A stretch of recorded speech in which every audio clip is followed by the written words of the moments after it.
lemos ontem. Que o cuidado de Paulo não era só espiritual, mas de toda a estrutura da vida dele.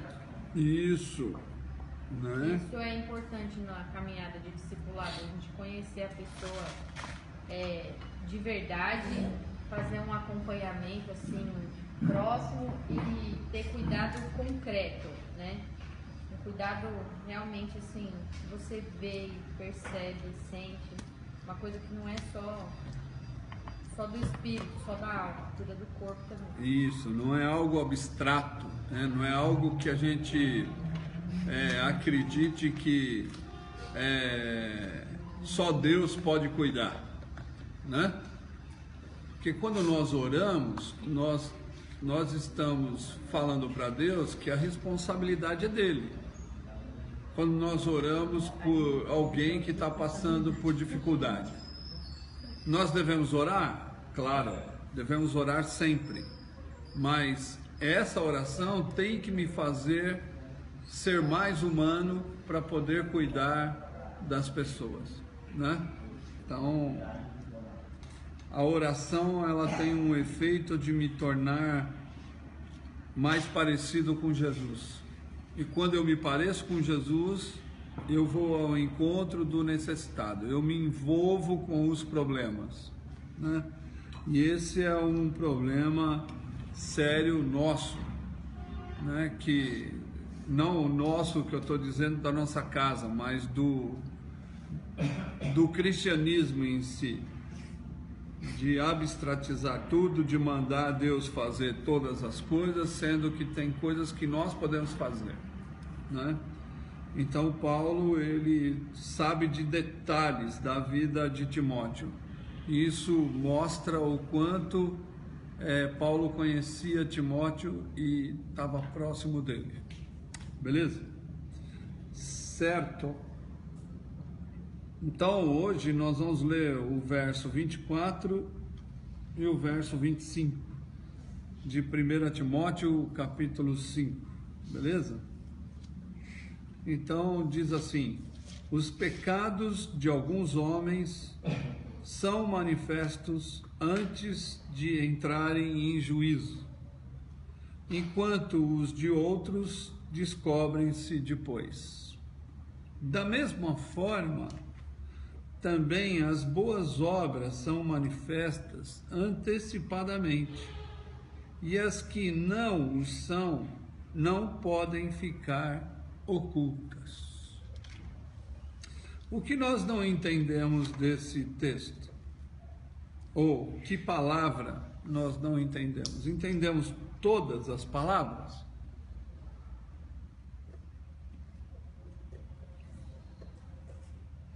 Então tá. Então todo mundo sabe o que é manifestação, todo mundo sabe o que é antecipadamente.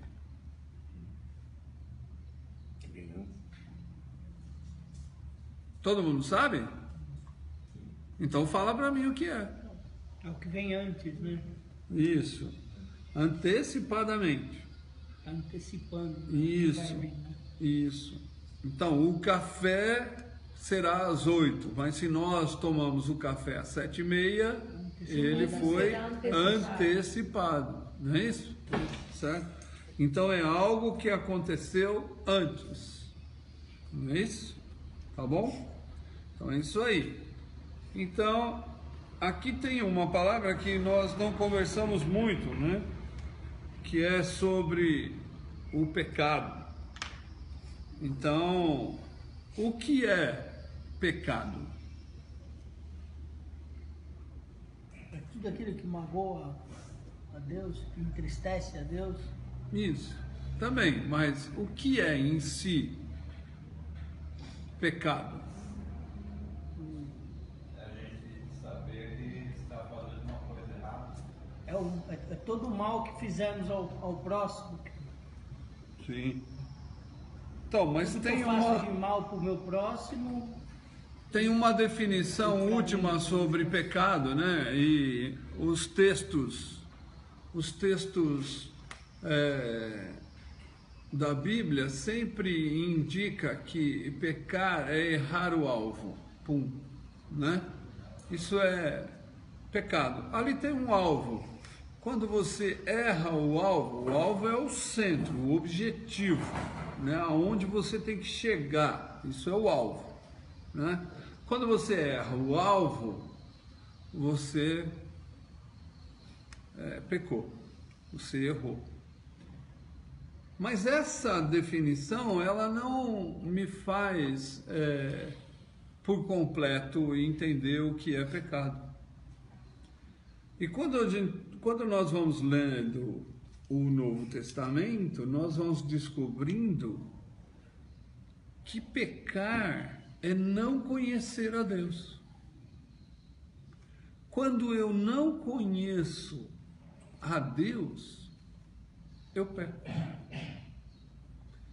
E por não conhecê-lo, eu também não o amo. Então, pecar é não amar a Deus. Então aí cai em si na ideia do pecado, que pecar é entristecer a Deus, né? Então aqui ele está dizendo sobre o pecado de alguns homens, e ele fala que alguns pecados, ou seja, a falta de amor a Deus de alguns homens, são manifestos antes de entrarem em juízo, ou seja, antes de ser julgado, antes de ser condenado. O pecado já está na cara do cara que ele fez errado, que ele magoou a Deus, que ele entristeceu a Deus, que ele demonstrou que não conhece a Deus, né? Por que a gente fala que pecado é não conhecer a Deus? Porque Jesus mesmo, ele vai dizer no capítulo de João, no verso 17, que a vida eterna é conhecer a Deus e conhecer aquele ao qual ele enviou. Então, se vida eterna é conhecer a Deus, a vida que não é eterna é não conhecer a Deus, né? Então, se a vida eterna é conhecer a Deus, o pecado é não conhecê-lo. Então, quando eu falho na minha vida, eu estou demonstrando algo que eu não conheço de Deus. Deu para entender? Então é isso. Então a gente pode mudar esse texto no verso 24 da seguinte forma: o não conhecimento de Deus de alguns homens são claramente visíveis antes de entrarem na condenação, enquanto os de outros descobrem-se depois. Ou seja, isso significa que tem formas de nós escondermos aquilo que fazemos de errado. Então aqui é muito claro que Paulo está falando sobre as pessoas que vão entrar no ministério e o que o Timóteo tem que avaliar antes de colocar a mão sobre alguém que vai passar autoridade. Então ele está falando sobre essa coisa. E aí ele vai dizer que essa situação é que a gente tem que saber avaliar, né? Então tem gente que está muito na cara que o cara errou. Você olha para ele e você já sabe que o cara já está se condenando. Só de ele falar as coisas a gente já sabe que ele está errado. E tem cara que esconde de tal forma o erro que a gente não descobre. É isso que Paulo está falando para Timóteo, né? E ele está dizendo também que as boas obras também são da mesma forma. Algumas são manifestas antecipadamente ao juízo e outras não, né? Então ele está fazendo uma comparação entre o erro que as pessoas cometem, que é muito claro ver, mas também as coisas boas que os outros fazem também é da mesma forma. Alguns a gente sabe que a pessoa está fazendo bem e outros escondem bem o que ele está fazendo, né? Então Paulo está dizendo essas coisas para Timóteo. Mas o que seria importante para nós hoje é saber dessas coisas, né? Porque é uma forma de poder avaliar o desenvolvimento de uma pessoa. Porque nós só nos desenvolvemos pessoalmente como ser humano, não quando nós fazemos o mal, mas quando fazemos o bem. Então, o cristão em si, ele tem que cooperar com as duas pessoas que estão nesse texto, tanto aquele que faz o mal, como aquele que faz o bem, né? E por isso que Paulo vai dizer, uns versos acima, que nós temos que nos manter puro. Lembra que eu disse, né? Pureza não é se afastar da impureza, mas pureza é estar no lugar impuro para purificar todas as pessoas. Então, esse texto é continuidade daquele que nós já lemos. Então, uma das coisas que Paulo está dizendo para Timóteo você tem que olhar para isso para poder ajudar as pessoas, tanto aquelas que estão no erro, como aquelas que estão caminhando da maneira correta, parecida com Jesus, né? Então, é algo que nós precisamos entender. E o meio da sociedade, ou onde nós vivemos, ou até mesmo na nossa casa, isso acontece. Tem pessoas que são muito claras que a gente sabe que a pessoa errou, e tem pessoas que nós demoramos para descobrir que essa pessoa errou. Assim também são as pessoas que fazem as coisas certas e que a gente descobre, e tem pessoas que fazem as coisas certas que a gente só vai descobrir depois que ela fez, né?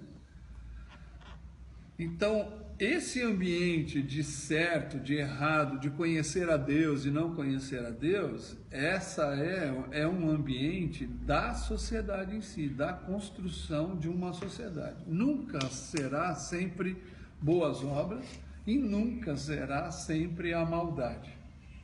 Então, nós estamos envolvidos entre o mal e o bem, mas nós precisamos saber distinguir, né? Todos nós temos o mal e o bem de alguma forma dentro da gente, porque nós selecionamos pessoas que nós gostamos e selecionamos pessoas que nós não gostamos. Para alguns nós fazemos o bem e para outros nós fazemos o mal. Isso é natural do ser humano, mas a intensidade ela pode aumentar como diminuir, né? A intensidade da maldade que nós praticamos, ela pode aumentar como pode diminuir. Depende de onde eu estou e depende de quem eu creio, né? Se eu vou conhecendo a Deus, a possibilidade de eu me tornar melhor é grande.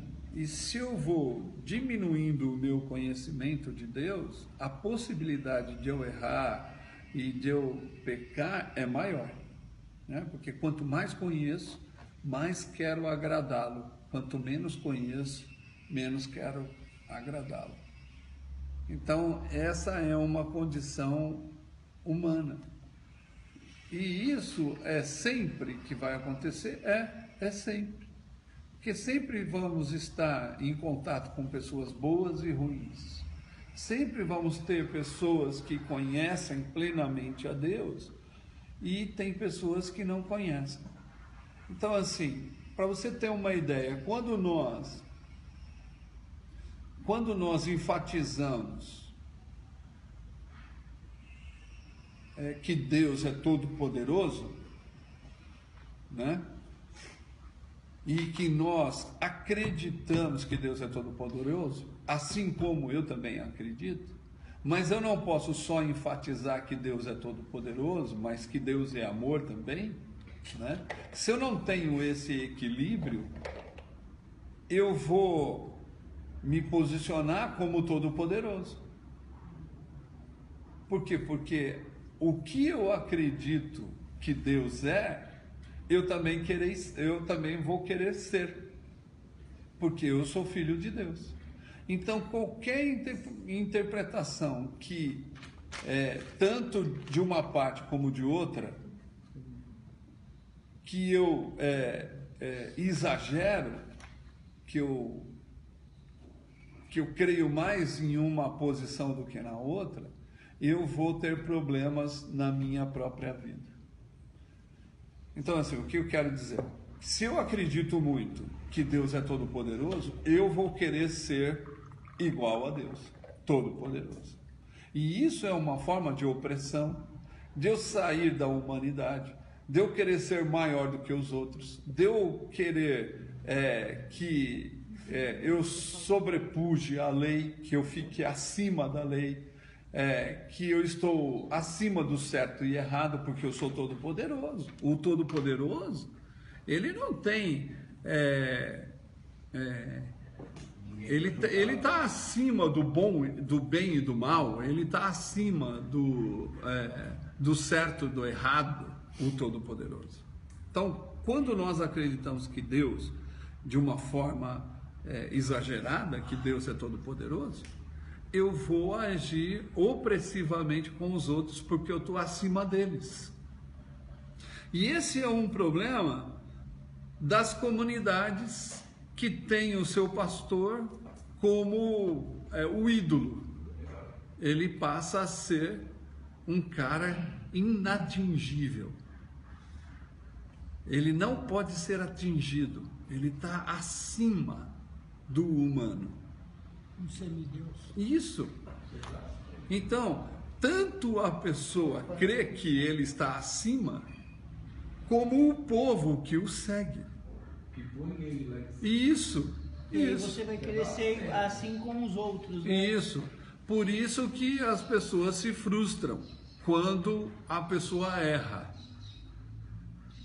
Porque ela já colocou a pessoa acima dela e acima das pessoas. Então, a falta de conhecimento de Deus, que Deus ele é amor, como João diz, né? Faz com que a gente deixe de ser humano. Então, depende muito do discurso que as pessoas estão dizendo, né? Tem pessoas que dizem da seguinte forma: eu sou filho do rei, e se eu sou filho do rei, eu tenho que ter tudo que nessa terra ela pode nos doar. E aí eu não vou medir esforços e nem ver o que é certo e o que é errado, porque eu tenho um pensamento que eu sou filho do rei. Aonde eu colocar a planta do meu pé, ali vai ser meu. O cargo que é mais importante eu vou querer para mim. Eu vou lutar para que aquela pessoa que está no cargo saia para eu assumir. Eu sou cabeça, não cauda. Isso, eu sou cabeça, eu não sou cauda. Então, a forma que eu vejo Deus me faz transcender, ou seja, me faz sair da humanidade e ser acima do humano, acima dos outros. E se eu vejo Deus como amor, eu vou me colocar numa posição de amar e de tentar entender. Então, pecar é não conhecer a Deus, que Ele é todo-poderoso, mas que Ele é amor. Eu não posso estar só no Todo-Poderoso, no Rei, no Senhor, porque essa ideia é a ideia da história. Se você lê a história, por que os europeus, os norte-americanos, eles vêm para a América Latina e oprimem as pessoas? por causa da visão que eles têm de Deus, que Deus é todo-poderoso. Na Idade Média, o Deus era todo-poderoso. Por isso que os reis saíam para guerrear, conquistar, porque ele acreditava que Deus era poderoso. Então, a ideia que eu tenho sobre Deus me faz ser quem eu sou. Dá para entender? Ou perto dele, ou longe dele. Então, é algo que nós precisamos entender quando nós estamos no... Eu tenho que olhar Deus de várias formas, e não de uma forma só. Se eu concentro a minha ideia que Deus é poderoso, eu saio da história e a história não me atinge mais. Ou seja, eu saio da lei que a história rege, eu saio do bem e do mal que a história rege, eu saio do bonito e do feio, eu saio da bondade e da maldade, eu estou acima de tudo. E aí está um pecado. Está o pecado aí. É o que a serpente disse para Eva. Não, você vai ser igual a Deus. E aí o que acontece? Eu quero mesmo ser igual a Deus. Então já era. Então, a gente voltando para o texto, a gente pode entender que algumas pessoas são claras, que querem mesmo estar sobre as outras. E olhando para outras pessoas, não é muito claro. A gente tem que descobrir no discurso, a gente tem que descobrir nas ações, vai demorar um pouco mais para saber.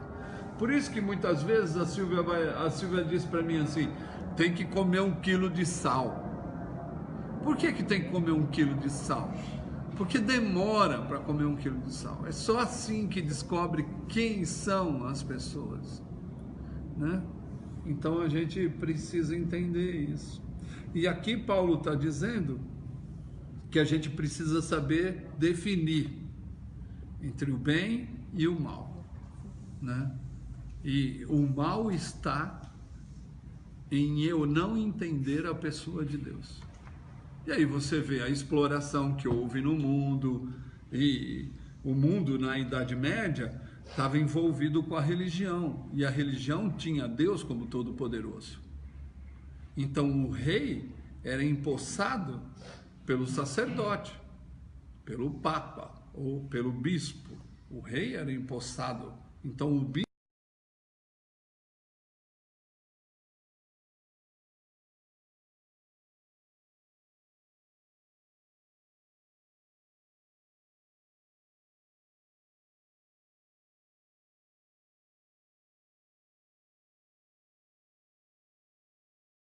esse rei de todo-poderoso. E aí ele sai destruindo tudo. Isso é pecado.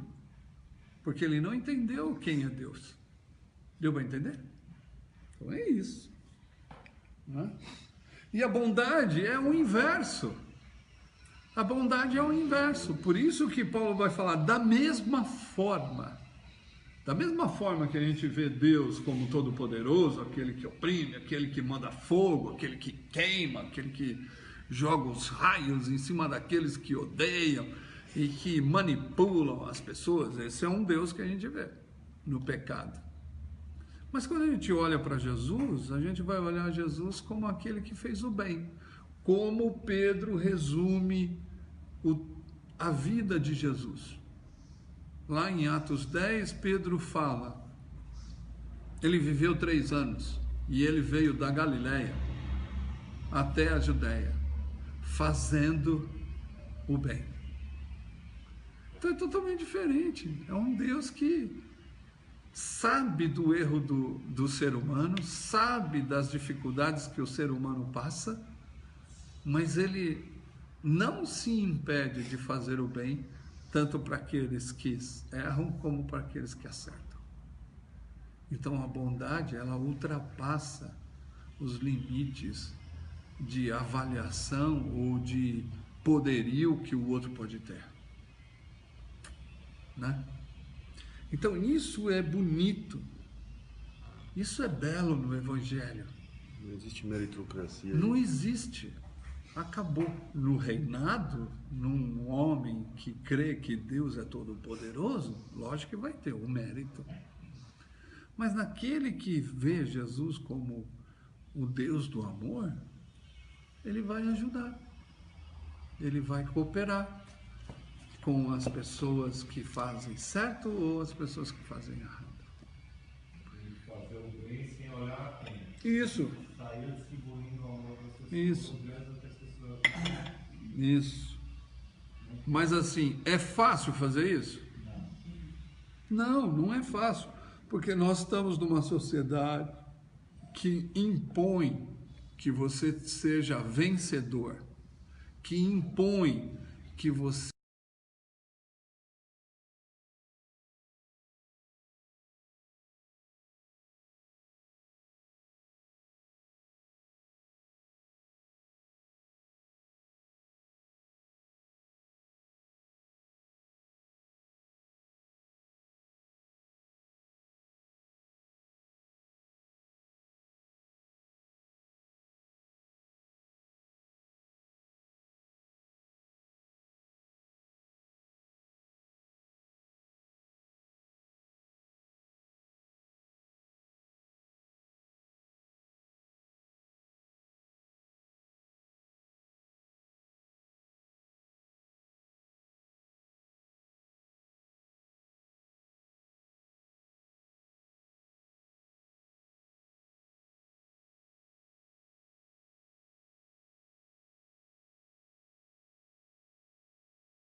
fazer no nosso meio.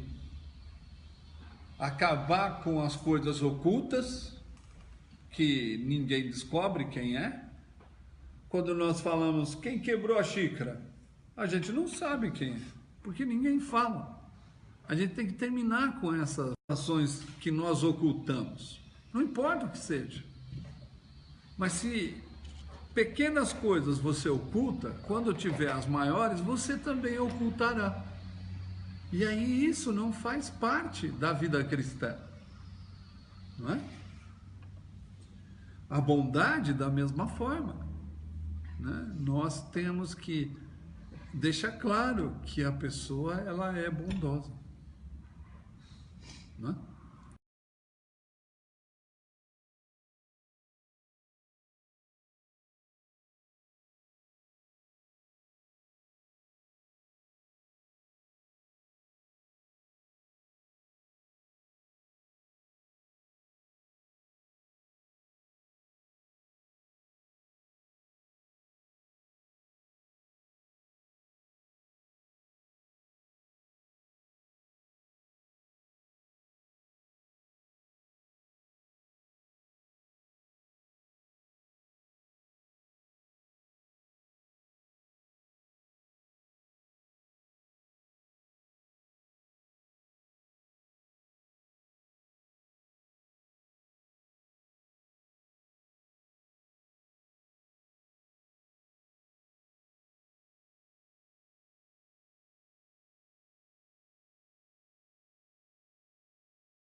acima dos seres humanos, do bom, do certo, do errado.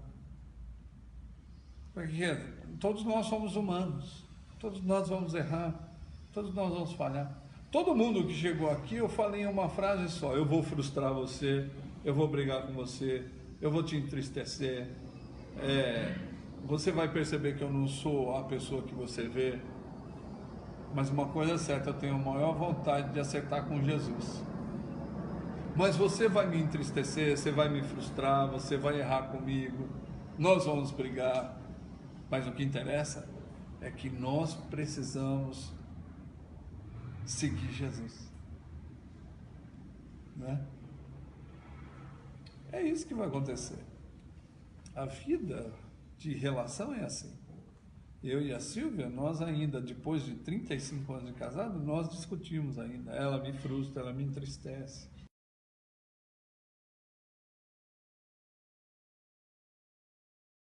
Devemos seguir Jesus. Então, nós podemos nos perdoar, nós podemos nos aceitar, nós podemos fazer assim. O que difere, então, o discípulo de Jesus das outras pessoas também é o amor, né? Claro, claro, sem dúvida. Não podia ser outras coisas. Outro dia eu li um Twitter do Jung, ele falando sobre o jargão, né? Deus acima de tudo. Que em cima disso que Isso, a galera... a ideia do Bolsonaro. É a ideia antiga, né? Do conservadorismo, assim. Aí ele fala, não, Deus não está acima de nós.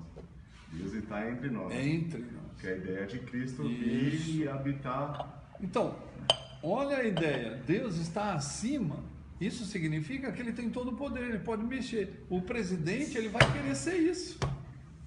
Ele vai querer ser esse cara. Entendeu? Ele vai querer ser esse cara. Então é isso mesmo. E é aquela coisa, né? Deus, Deus quer fazer isso, eu vou lá e faço. Isso. Deus quer que eu te escravize. Você é diferente. Isso. Você não conhece ele. Isso. Você manipula Deus. Você já viu aqueles caras que param no... Não sei se vocês já viram, mas eu já vi muitas vezes. O cara parar e falar assim, o que Deus? Como é que é Deus? Lá acertei. Já escutou? Já viu isso aí? Graças a Deus acertei. Já viu? Você olhar O cara parece que ouve Deus assim, ó, No lá ponto. de cima. Ele faz assim, o que Deus? Deus está falando isso, aquilo, o que Deus? Tá. Ele acabou de me falar. É. Eu deixo na Bíblia. como